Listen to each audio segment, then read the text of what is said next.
Ok, bonsoir. Nous avons donc ce soir avec nous Marie Tristan Uden. Ça a l'air d'être un nom américain, Uden, non c'est pas? C'est Udin normalement. Ah, Uden, ok. Et qui est ici depuis quelques mois, je pense 2 mois, et qui représente une compagnie qui s'appelle G2I. Et c'est un mystère pour moi encore pourquoi ça s'appelle G2I. Donc c'est une compagnie plutôt de software, c'est ça? Oui, en France, on est une filiale de Matra et on fait de la sécurité de réseau informatique. Et la société s'appelle Générale d'ingénierie et d'informatique. C'est pour ça qu'il y a les G2I. Ah, d'accord, de génierie et d'informatique. Ouais. Et génierie, ça me... Ingénierie et informatique. Ok. Donc c'est...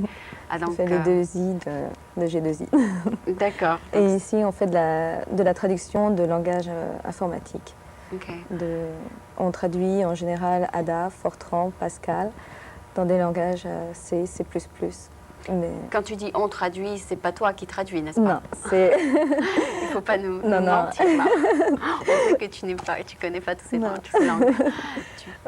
En fait, c'est un outil informatique qui est traduit automatiquement et c'est un ingénieur qui s'appelle Ronan Toulmont qui supervise la traduction.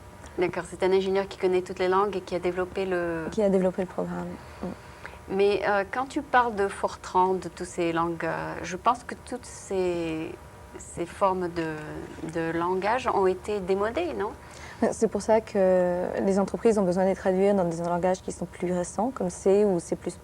Ah, d'accord. Donc ça explique la chose, d'accord. Ouais. Et ces langages C, C++ sont développés donc dans les dernières années, c'est ça? Oui. Ils sont plus rapides, ça permet des gains de coûts, des gains de temps. Et beaucoup d'entreprises ont envie de changer de langage informatique et ils veulent passer en C ou C++. En parlant de coûts, est-ce que c'est aussi cost-effectif de traduire? Ah oui.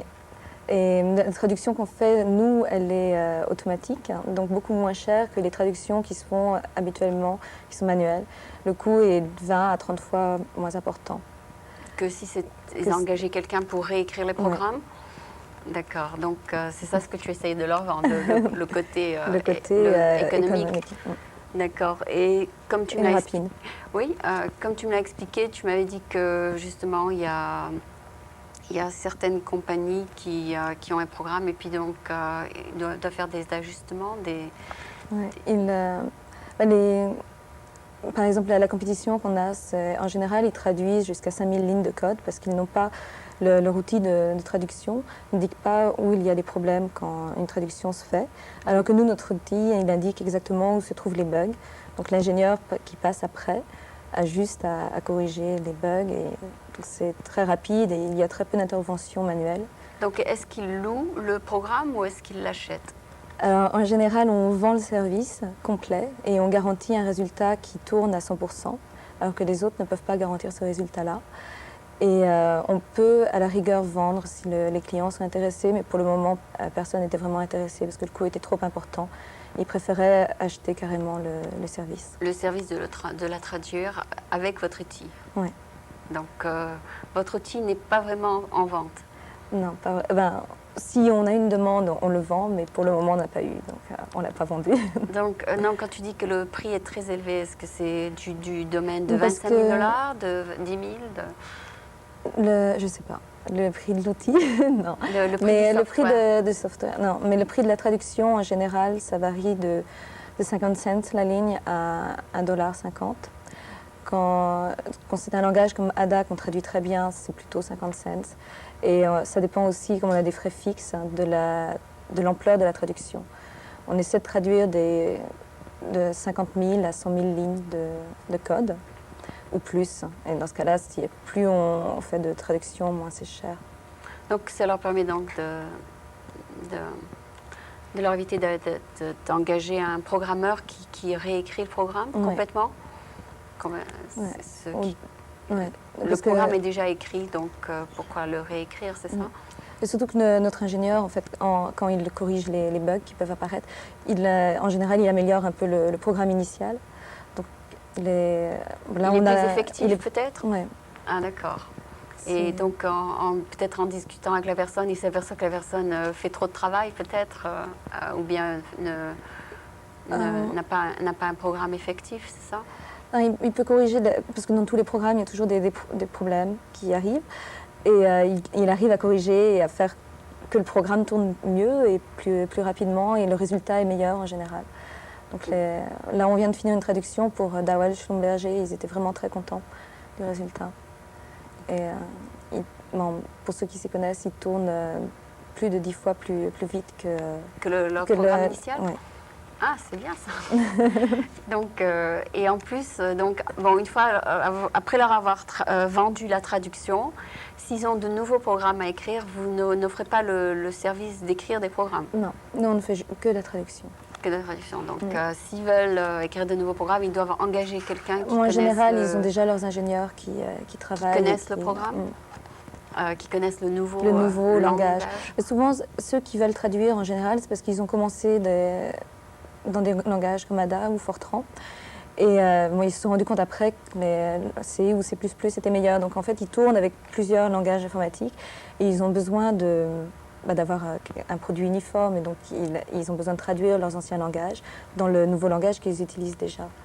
Et quel est d'après toi, enfin d'après vos recherches, le pourcentage de compagnies qui auraient le Fortran ou qui auraient déjà des programmes dans les anciens langages? Il y en a énormément. J'ai contacté une banque de données la semaine dernière et ils avaient pas tellement en ADA, parce que c'est surtout le gouvernement américain et la NASA qui a utilisé ADA. Mais Fortran, il y avait plus de 5000 entreprises qui l'utilisent. Qui l'utilisaient, qui ont déjà des programmes dans ce programme. Ouais. Mais est-ce que ce serait donc plus économique pour eux de garder Fortran si leur programmeur est dans le Fortran? Non, parce que l'ingénieur qui travaille sur Fortran peut facilement s'adapter au nouveau langage. Ah bon? Une fois qu'on connaît bien un langage, surtout C et C++, apparemment, ils ont des similarités avec Fortran ou Ada, et donc c'est pas très difficile de changer de Est-ce que ça leur demande de changer aussi d'ordinateur? Souvent, c'est justement parce qu'ils changent d'ordinateur, ils changent de support, ils ont besoin de changer de langage. Ah, d'accord. Donc c'est ce qui arrive. Oui, c'est d'abord le fait qu'ils ont changé d'ordinateur. Mais je pense que ce n'est pas une obligation de changer d'ordinateur. Mais en général, ça permet d'améliorer, parce qu'ils achètent des nouveaux ordinateurs pour que ça tourne plus vite, et ça permet encore d'améliorer le résultat. Parce que les nouveaux ordinateurs sont meilleurs et la traduction est meilleure. Donc la combinaison des deux, c'est vraiment bien. Oui, d'accord. Donc, on suppose une compagnie est tout à fait ignorante ou bien ne voit pas du tout le besoin de changer. Tu leur dis, voilà, si vous changez, vous devez acheter le computer et vous devez acheter la traduction. Ah non, ils n'ont pas besoin, ils ne sont pas obligés d'acheter l'ordinateur. Ils savent en général que la traduction sera bien meilleure, mais en fait, il faut qu'ils réalisent que la traduction automatique est vraiment moins chère que la traduction manuelle, parce que souvent, ils essaient de commencer à traduire manuellement, et quand on fait une traduction manuelle, en général, l'ingénieur qui passe derrière ajoute des erreurs, et donc c'est beaucoup plus dur à corriger. C'est ce qui s'est passé quand on a fait la traduction pour Dawal Schlumberger. Ils avaient commencé à traduire manuellement, et notre ingénieur a perdu énormément de temps à passer derrière les erreurs qu'ils avaient incorporées. Et donc nous, avec la traduction automatique, on ne peut pas rajouter des erreurs. Et comme les erreurs sont indiquées tout de suite par notre outil, on les corrige tout de suite et c'est vraiment beaucoup mieux. C'est super rapide. Ouais. D'accord, mais ce que je voulais dire, c'est suppose qu'une compagnie n'a pas encore changé l'ordinateur et ils n'ont pas besoin de changer. Et oui, dans ce cas-là, ils savent... Ils sont au courant des nouveaux langages en général, donc ils savent que le langage C ou C++ sera bien meilleur que le langage. Ouais. Et donc ils pensent à renouveler le tout, à rénover le tout, à tout changer, du point de vue hardware et software. Juste le software. Juste le software. Et donc ils peuvent utiliser l'ancien ordinateur. Ouais. D'accord. Et donc c'est à vous de leur dire, voilà, ça va vous faciliter la vie, c'est ça? Oui, ça a des gains de temps, des gains d'argent, et puis ils seront plus, je sais pas, up-to-date avec les autres. Oui, d'accord. Est-ce que le résultat final est différent? Non. Non, le résultat, on garantit que le résultat est exactement le même que celui qu'ils obtenaient avant avec leur ancien programme. D'accord, d'accord. Donc c'est tout simplement une question interne, de fonctionnement interne de la compagnie. À moins qu'en examinant leur programme, vous vous apercevez qu'ils font quelque chose de tout à fait... On peut améliorer leur programme en faisant la traduction. Et la personne qui donc, a inventé ce programme est aussi donc, ingénieur. Donc ça s'applique à quelle compagnie, quel genre de compagnie? On peut travailler beaucoup avec les compagnies pétrolières, comme Shell aussi, qui est un de nos clients, et la défense nationale américaine, ou Boeing, on pourrait aussi, parce qu'ils ont beaucoup utilisé ADA, des compagnies de l'aérospatiale. Donc c'est une langue qui ne s'applique pas à toutes les industries. Mais ce qu'il y a, c'est que nous, on cherche des gros clients. Ah, d'accord. Donc il y a eu beaucoup de gens à utiliser ce langage-là. Mais comme nous, on traduit à partir de 50 000 lignes en général, il faut déjà que les compagnies soient assez importantes et que leur programme soit conséquent. Ah, parce qu'on ne traduit pas pour les compagnies qui demandent juste 5 000 lignes, ça nous coûterait trop cher. Comme beaucoup d'universités nous demandent de faire des traductions, mais ils ont des petits programmes qui... Le coût serait beaucoup trop important. Donc autant qu'ils engagent un traducteur. Ils peuvent le faire manuellement dans ce cas-là. Quand la traduction est petite, il vaut mieux le faire manuellement. Ok. Et après 2 mois dans la compagnie, ça fait 2 mois que tu y es. Oui. C'est quelles applications? C'est-à-dire le programme en général s'applique à quoi? À quel résultat? C'est-à-dire est-ce que c'est... Quand tu dis 50 000, c'est un grand programme. C'est un programme qui s'applique à quoi? Tu ne sais pas? Ah ouais, je ne sais pas. Je ne suis pas l'ingénieur. D'accord, ça doit être un programme qui s'applique sûrement pas à la comptabilité de la compagnie. Non, c'est les programmes de recherche, les programmes qui font tourner leur recherche. Toute leur recherche et tout leur programme interne. D'accord, c'est donc ça va du côté assez technique et assez compliqué, n'est-ce pas? Donc toi, c'est pas ta branche? Non. D'accord.